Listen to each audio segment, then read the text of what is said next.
사랑하는 성도 여러분, 좋은 아침입니다. 오늘도 주님의 은혜와 사랑 속에서 우리 모두 주의 뜻과 영광을 위해서 삶을 이뤄가는 저와 여러분이 되기를 소망합니다. 오늘은 시편 57편 7절에서부터 9절 말씀으로 새벽 기도회를 시작합니다. 하나님이여, 내 마음이 확정되었고 내 마음이 확정되었사오니 내가 노래하고 내가 찬송하리이다. 내 영광아 깰지어다. 비파야 수금아 깰지어다. 내가 새벽을 깨우리로다. 주여, 내가 만민 중에서 주께 감사하오며 문나라 중에서 주를 찬송하리이다. 아멘. 참 좋으신 하나님, 감사합니다. 오늘도 우리에게 새날을 주시고 주의 뜻 안에서 온전히 살아가게 하심을 감사드립니다. 다윗이 사울 왕에게 쫓겨 심한 곤고와 두려움 속에 갇히는 순간에도 오직 마음을 하나님께 향하고 주의 신실함을 더욱 의지하며 그 고통 속에서도 하나님의 영광의 찬송을 부름과 같이 오늘 우리도 그와 같은 일을 만날 때에 그 상황에 짓누르기보다 그보다도 더 크신 하나님을 온전히 신뢰하고 의지하며 살아가는 성도와 가정, 교회가 되게 하여 주시옵소서. 믿음의 눈을 주를 향하게 하시고 요동치 않으시고 변치 않으시는 하나님 더욱더 굳게 믿기로 마음을 하나님께 확정시키고 고정시켜 나가는 저희들이 되게 하옵소서. 참된 믿음의 승리를 이루게 하시고 주의 선한 역사만이 우리의 삶을 통해서 성취되게 하옵소서. 감사드리며 예수님의 이름으로 기도합니다. 아멘. 오늘 우리에게 주시는 하나님의 말씀은 로마서 7장 1절에서부터 6절의 말씀입니다. 형제들아, 내가 법 아는 자들에게 말하노니 너희는 그 법이 사람이 살 동안만 그를 주관하는 줄 알지 못하느냐. 남편이 있는 여인이 그 남편 생전에는 법으로 그에게 매인바 되나 만일 그 남편이 죽으면 남편의 법에서 벗어나느니라. 그러므로 만일 그 남편 생전에 다른 남자에게 가면 음녀라. 그러나 만일 남편이 죽으면 그 법에서 자유롭게 되나니 다른 남자에게 갈지라도 음녀가 되지 아니하느니라. 그러므로 내 형제들아, 너희도 그리스도의 몸으로 말미암아 율법에 대하여 죽임을 당하였으니 이는 다르니 곧 죽은 자 가운데서 살아나신 이에게 가서 우리가 하나님을 위하여 열매를 맺게 하려 함이라. 우리가 육신에 있을 때에는 율법으로 말미암는 죄의 정욕이 우리 지체 중에 역사하여 우리로 사망을 위하여 열매를 맺게 하였더니 이제는 우리가 얽매였던 것에 대하여 죽었으므로 율법에서 벗어났으니 이러므로 우리가 영의 새로운 것으로 섬길 것이요 율법 조문에 묵은 것으로 아니할지니라. 아멘. 사도 바울은 다시 한번 로마 교회 성도들, 그리고 아직 참된 믿음이 무엇인지를 알지 못하는 모든 사람들을 향하여서 바른 믿음, 곧 복음 안에서의 참된 신분의 변화에 대해서 설명해 주고 있습니다.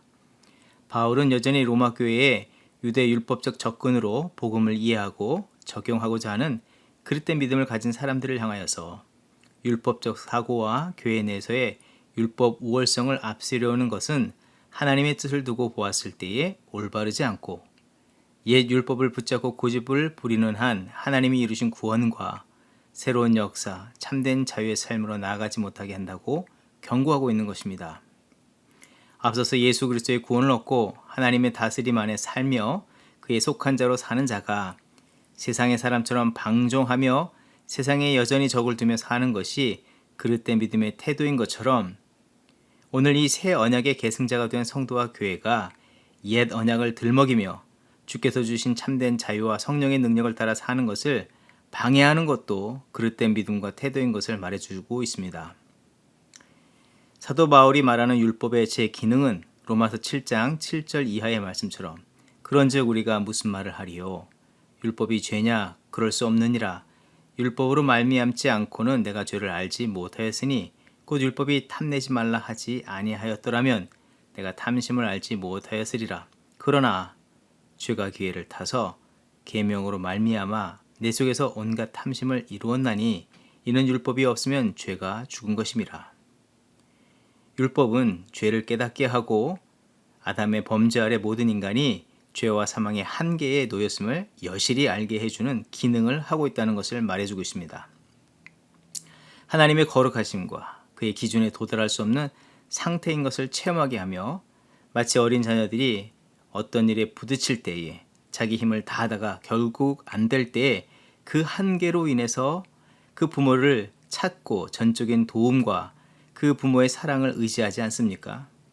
그와 같이 이 율법은 그 한계를 알도록 하면서 또 그 한계를 알면 알수록 인간의 의와 노력으로 하나님의 의에 도달할 수 없음을 인정케 만들고 하나님의 은혜, 곧 새로운 법, 자유케 하며 온전케 하는 법을 반드시 구하게 만든다는 것입니다.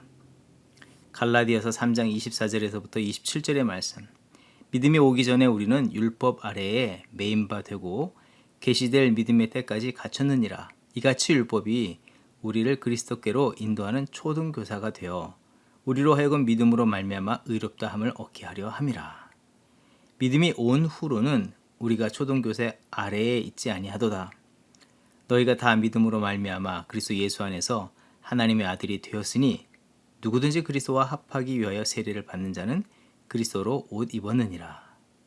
바로 하나님의 참된 뜻과 은혜를 구하게 하는 초등교사와 같은 역할을 한다고 볼 수 있는 것입니다. 누구보다도 율법에 능통한 사도 바울은 성도와 율법의 관계를 유대 결혼법을 비유를 들어서 설명하고 있는데, 유대 결혼법은 남편이 살아있는 동안에는 아내가 남편에 속하지만 남편이 죽게 될 경우 아내는 더 이상 남편에 속하지 않고 자유하게 된다고 말합니다. 이는 율법의 한계를 설명해주고 있는 건데, 율법의 무용론, 쓸모없다는 것을 말하는 것이 아니라 율법의 본질적인 의미를 전하고 무엇보다도 그들이 받은 새로운 법, 곧 하나님의 베푸신 예수 그리스도의 십자가의 구원의 은혜가 참된 자유와 평강을 주며 각 사람이 하나님과 관계를 온전케 하고 또한 이웃과의 관계도 온전케 하는 것임을 명확하게 전해주고 있는 것입니다. 이것은 또한 예수 그리스도의 대속의 십자가로 옛 약속, 그 옛 계약이 만료가 되었으며 새로운 계약이 시작되어 은혜와 자유를 얻게 되었음을 말해줍니다. 사도행전 2장 21절의 말씀. 누구든지 주의 이름을 부르는 자는 구원을 받으리라 하였느니라. 이제 더 이상 율법, 옛 계약 아래에 있지 않기 때문에 자기 자신에게나 또 타인에게나 세상을 향하여 옛 기준을 제시하며 속박하려는 것은 유대인이나 이방인이나 먼데 모든 사람을 구원의 자리로 부르시는 하나님의 뜻에 위배되는 것임도 말해주는 것입니다. 궁극적으로 새로운 은혜의 법 아래 놓인 자는 온전한 믿음 안에서 참된 자유와 평안을 누리고 거룩한 성도의 삶을 이루어 가야 할 이 거룩한 사명의식도 전해주고 있는 것입니다. 그럼에도 불구하고 교회 내에 또 믿는 자들 중에 율법의 매인자와 같이 살아가는 자들이 있다는 것입니다. 그들이 그렇게 살아가는 이유는 무엇 때문이겠습니까? 단연코 참된 복음이 무엇인지를 알지 못하기 때문입니다. 뿐만 아니라 여전히 부패한 생각에 빠져 있고 그릇된 자아의 문제들이 있기 때문이라는 사실입니다. 은혜의 법인 성령의 법 아래에 있기를 거절하고 성령의 은혜를 따라 순종으로 살지 않으려는 교만의 문제 때문입니다. 로마 교회 내에 여전히 대두되는 율법주의는 한마디로 율법 안에 담긴 하나님의 뜻과 그 하나님을 붙잡기를 소망하는 보다 율법을 빌어서 자기의 의와 자랑, 혈과 육을 드러내려는 옛 본성의 문제인 것입니다. 사랑하는 성도 여러분, 은혜 아래 놓인 자가 참된 자유자입니다. 또한 하나님과 거룩한 관계를 이뤄갈 수 있는 자가 되고 이웃과도 건강한 관계를 이뤄가는 자가 되는 것입니다. 어제 아내와 자녀들이 한국 방문을 마치고 드디어 돌아왔습니다. 한 달 반 동안 저는 요즘 유행하는 혼자 사는 삶, 혼삶을 살아보았습니다. 혼자 밥 먹고, 혼자 집안 정리하고, 청소하고, 빨래 등등을 다 하였습니다. 대신 그 모든 일들을 할 때에 몇 가지 원칙을 세웠습니다. 설거지할 때 이 개수대에는 설거지거리를 만들지 않는다는 것입니다. 컵 하나라도 사용했으면 바로 씻어놓고 세탁기를 돌리고 꼭 세탁물을 제때 말리고 쓰레기는 생기는 대로 바로바로 밖으로 내어버린다는 것. 또 아침과 저녁에 30분간은 꼭 홈 트레이닝을 하고 아침을 시작하고 밤에 잠을 잔다는 것입니다. 제가 볼 때도 참 대견하게 잘 해냈습니다. 마음이 뿌듯했습니다. 제 자랑을 하려고 하는 것이 아니라 이렇게 하다 보니까 드는 생각이 충분히 혼자 기쁘게 할 수 있는 일들이었다는 것을 알게 되었습니다. 그런데 그동안 가정에서 사소한 마찰이 일어난 그 모든 일들의 대부분은 충분히 이 일들을 감당할 수 있고 또 기쁘게 자유롭게 행할 수 있는 일이었지만 그 일들 앞에서 매우 이기적이고 자신의 편안과 만족을 위해서 또 자기의 그 기준으로 상대방에게 괜한 기대와 요구를 제시했기 때문에 이 가정에서 사소한 마찰들이 벌어졌다는 것입니다. 그것은 내 중심으로 생각하고 판단하고 행동하였기 때문에 기쁨과 만족, 즐거움이 자신과 가정에서 사라져 버렸던 것입니다. 영적으로도 마찬가지입니다. 예수 그리스도의 대속의 역사로 우리에게 참된 자유와 능력을 주셨음에도 자기의 생각과 자랑과 만족을 위한 이 율법적인 요구를 앞세우고 누군가의 발 앞에 들이댐으로 그들의 삶과 가정, 공동체에 참된 평화는 사라지고 이익과의 관계가 삐걱거리고 하나님과의 거룩한 관계성에도 이상이 발생하게 되었다는 것입니다. 이것을 볼 때 우리가 주의해야 할 것은 하나님이 이루시고 베푸신 은혜와 거룩한 역사에 서 있음을 우리는 늘 기억해야 하고 그렇기 때문에 육신의 본성을 따르거나 세상의 기준에 부합되기를 요구하며 살아서는 안 되는 것입니다. 그러다가 결국 은혜에서 미끄러지게 될 수 있고 옛 본성에 결박을 당할 수 있게 되는 것입니다. 이 시대의 성도는 어떤 믿음을 가지고 살아야 하겠습니까? 하나님 우리가 하나님의 참된 은혜와 사랑 속에 살며 새로운 약속, 예수 그리스도를 믿는 믿음을 따라 살기를 바라십니다. 요한복음 13장 34절의 말씀, 새 계명을 너희에게 주노니 서로 사랑하라.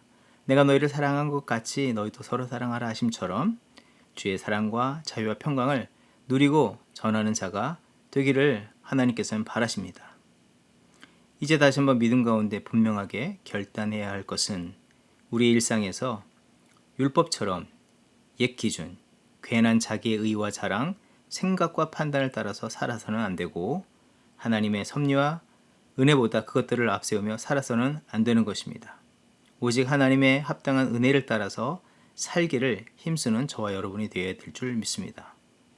특별히 코로나 시대에서 우리는 뉴 노멀, 모든 것이 초기화되어 다시 시작해야 하는 그런 시대를 맞고 있는데 영적으로 하나님께서 우리에게 알게 하시는 바는 은혜 위에 우리가 서 있다는 것과 오직 참과 진리를 따라서 겸손히 행하며 사는 삶을 이루라는 것입니다. 오늘 우리는 율법이 아닌 은혜 위에 선 것을 기억해야 하는 줄 믿습니다. 율법의 제약들을 벗어내고 참된 자유와 평강을 누리고 또 이 땅에서 세상의 법 아래 결박된 자들에게 그런 가정에 하나님께서 주신 참된 자유와 평강을 온전히 전하며 살아가는 저와 여러분의 삶이 되어야 할 줄 믿습니다. 그런 복된 삶, 또 복을 전하는 삶을 이루어서 주 앞에 영광 돌리는 저와 여러분의 삶이 되기를 주 이름으로 축원드립니다. 기도하겠습니다. 하나님, 우리를 예수 그리스도의 구속으로 새로운 은혜의 법 아래 살게 하심을 감사합니다. 오늘 우리의 삶이 은혜 위에 세워진 삶인 것을 기억하며 감사와 겸손으로 살게 하시고 또 그 하나님의 은혜의 법을 여전히 죄와 허물, 정죄와 판단 아래 살아가는 모든 사람들에게 증거하며 그 은혜의 법 아래 살도록 인도하는 사명 감당하는 저희가 되게 하여 주시옵소서. 삶의 자리에서 나의 생각과 판단, 나의 의와 자랑을 결코 앞세우지 않게 하시고 성령의 음성에 귀를 기울이고 죄의 뜻과 선한 능력으로 선한 그리스도의 제자로서 살아가게 하여 주시옵소서. 주의 기뻐하시는 믿음의 삶을 이루게 하여 주시옵소서. 예수님의 이름으로 기도합니다. 아멘. 이 시간 중보 기도의 제목을 나누며 기도의 자리로 나아갑니다. 예배의 회복을 위해서 기도합니다. 비대면으로 예배 드려지는 기간이 길어지면서 예배의 자세가 흐트러지지 않도록 온라인 예배 속에서도 성령과 진리 안에서 참되게 예배를 드리게 하시고 모든 성도들이 영적인 회복을 얻게 하여 주시옵소서. 또한 대면 예배에 코로나 감염이 발생하지 않도록 하나님께서 보호하여 주시되 특별히 모든 예배를 위해서 수고하는 봉사자들, 예배자들을 보호하여 주시고 지켜주시옵소서. 또한 코로나 팬데믹과 여러 가지 재앙 가운데 놓여져 있는 전 세계의 영적인 각성을 위해서 기도하도록 하겠습니다.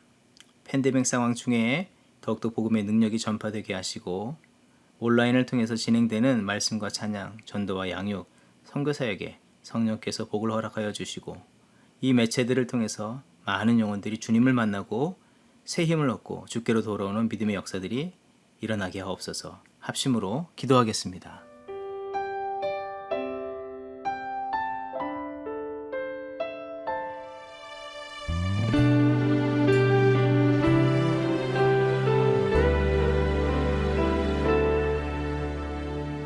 이 땅에 내 삶이 비록 버겁더라도 주님의 선하심 나 믿으며 가리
주 선한 능력으로 안으시네.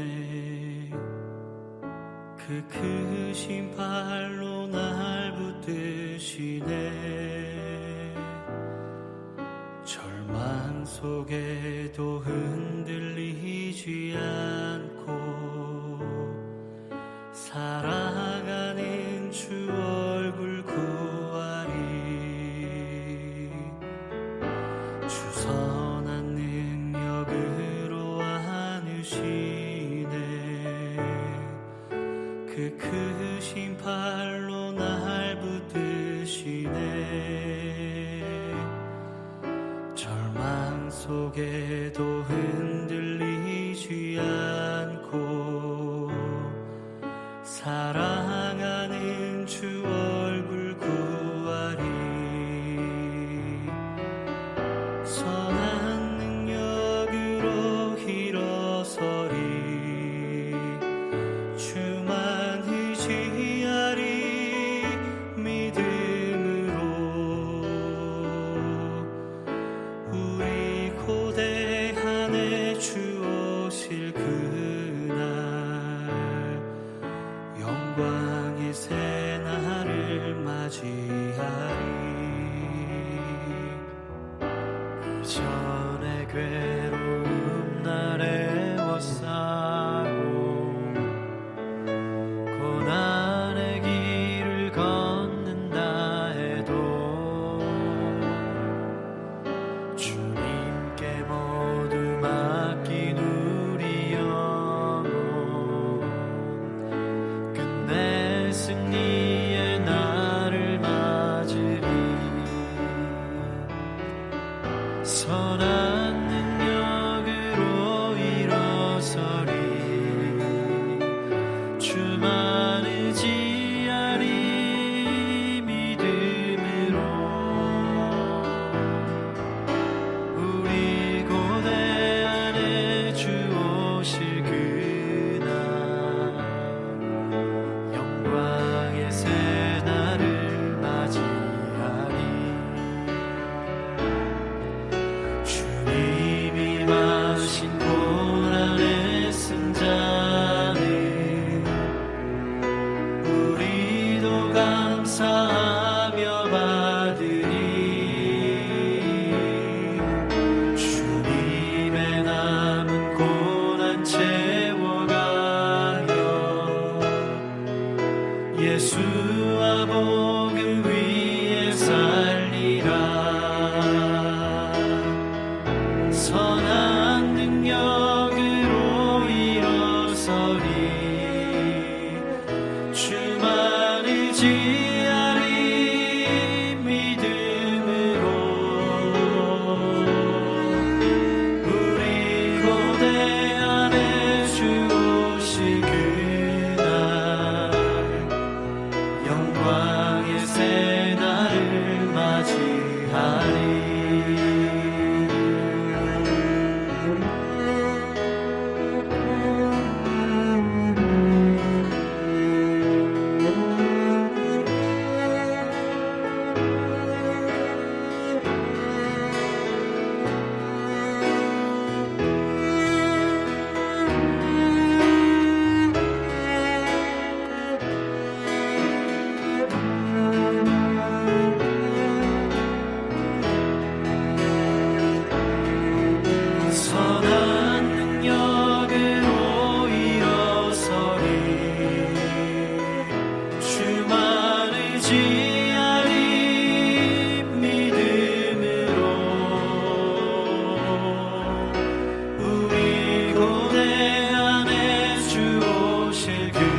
영광의 새날을 맞이하리.